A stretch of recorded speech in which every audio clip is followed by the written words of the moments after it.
During the dream time, the mountains were alive and they could move and talk and love each other. The mountains Tibro Gargan and his wife Birwa had many children together. The eldest was called Cunoran. One day, Tibro Gargan was gazing out at the ocean and he saw that the waters were raising and that there was going to be a terrible flood. He told Cunoran to help his mother, as she was pregnant again, while he would help the younger children get to safety. Tibro Gargan looked back and saw that Cunoran had run off on his own, leaving his mother behind. Tibro Gargan was furious, and he struck his son in the neck with his nulla nulla. The blow dislocated Cunoran's neck, and he was never able to straighten it again. After the flood, Cunoran's brothers and sisters laughed at him for his neck, and he felt deeply ashamed at what he had done and how cowardly he had been. So he went to his father and asked to be forgiven. He explained that he hadn't known that his mother was pregnant, and he thought that since she was so big, she would be able to take care of herself during the flood. But Tibro Gargan could not forgive his son, because he had disgraced him when he abandoned his mother. Tibro Gargan and his children wept tears of shame at what Cunoran had done, and their tears turned into streams that flowed into the ocean. Tibro Gargan turned his back to his son, and he has been looking away at the ocean ever since. Cunoran continues to hang his head and cry tears of shame, and his mother still hasn't given birth, because it takes a very, very long time to give birth to a mountain.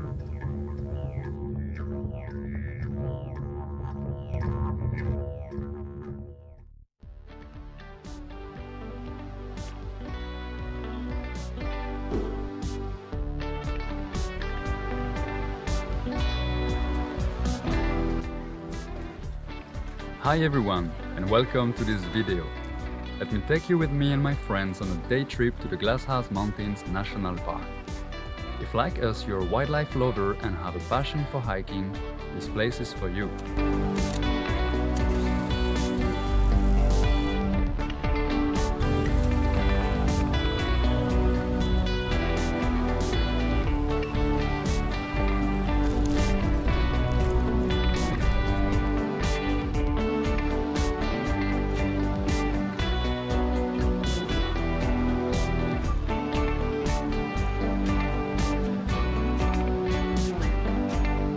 The Glasshouse Mountains are located in the traditional lands of the Jinibara and Gubbi-Gubbi people.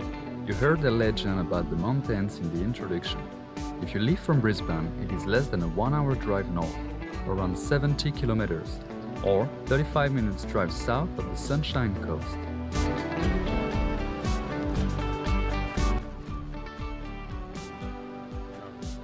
Today, we are going to walk the Trachyte Circuit.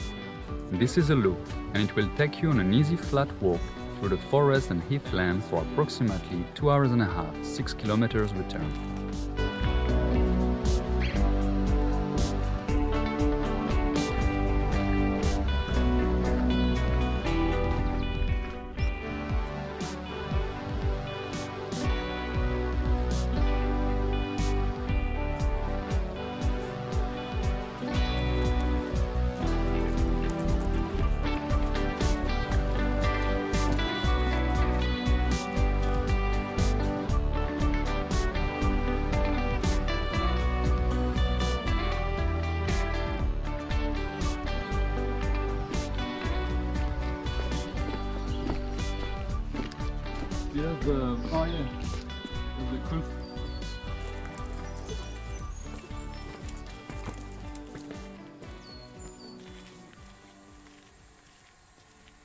The Glasshouse Mountains are all that's left of volcanic activity that took place around 26 million years ago. In fact, they are not volcanoes but intrusive plugs created when magma gets trapped inside a volcano. Millions of years of erosion has worn away the outside of the volcanoes. Now, only the hardened plugs made of trachyte and rhyolite are left. These are the 11 peaks you can see in the park today. A good way to get an amazing view of the scenery is from the Jack Ferris lookout on the Trachyte Circuit.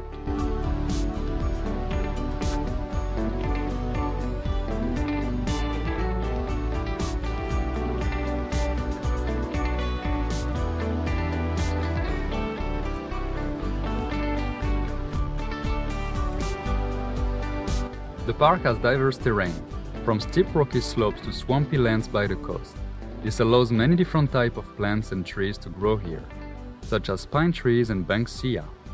Because there are so many different types of plants, many species of animals call the park home. If you're lucky, you could see koalas, kookaburras, black cockatoos, grey kangaroos, echidnas, and many more.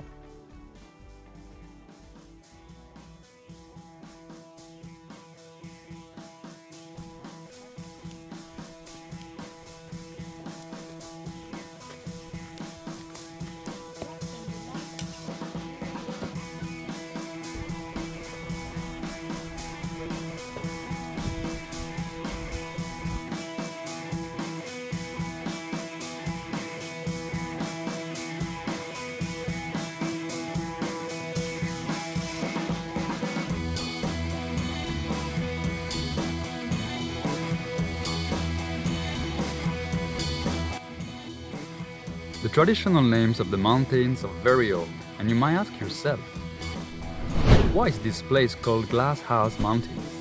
Well, the name was given by the explorer Lieutenant James Cook on the 17 May 1770.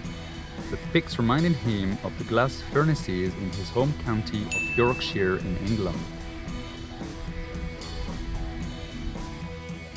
We are now on our way to the Mount Tibrogargan summit route. Before going any further, just a quick introduction and a word of warning of what is waiting for you if you attempt the summit.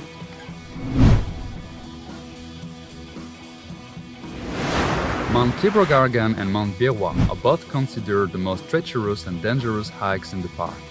For your own safety and to respect the traditional owners, it is recommended to not climb the sacred peaks.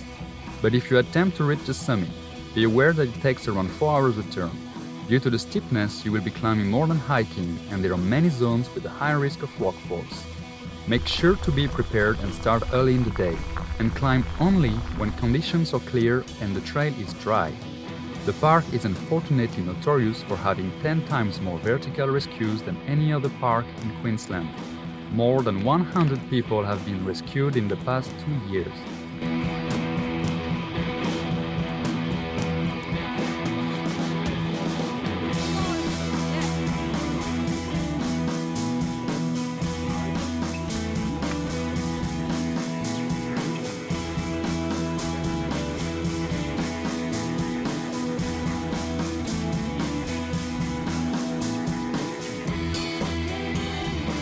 It was incredible. You're fighting for the dike all the way up to the refuse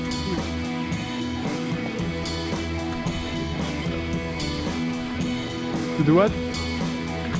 Yeah. You can.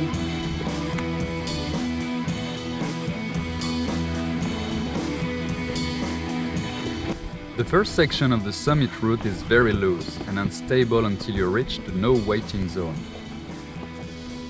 Then you arrive at a near vertical rock face. From here, you will have to use your hands and take your time.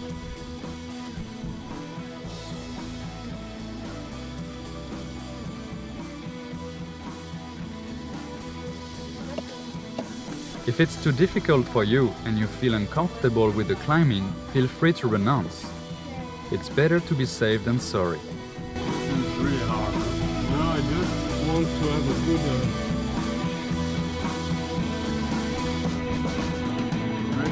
good grip.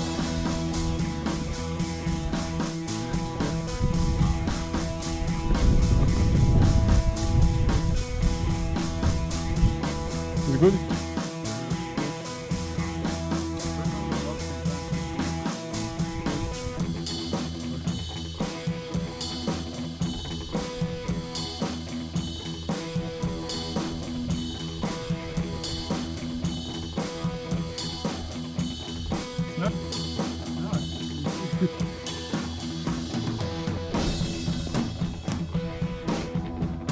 Okay.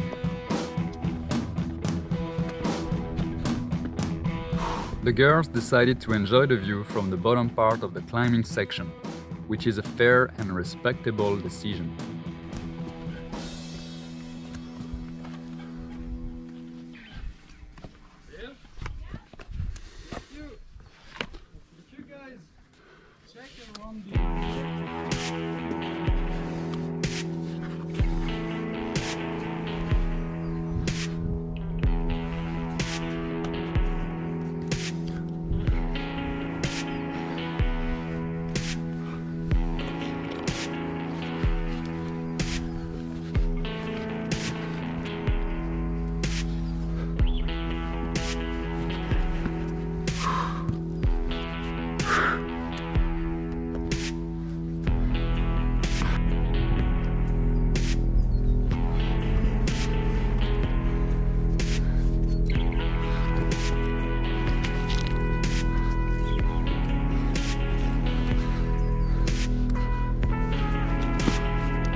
Can see the big one?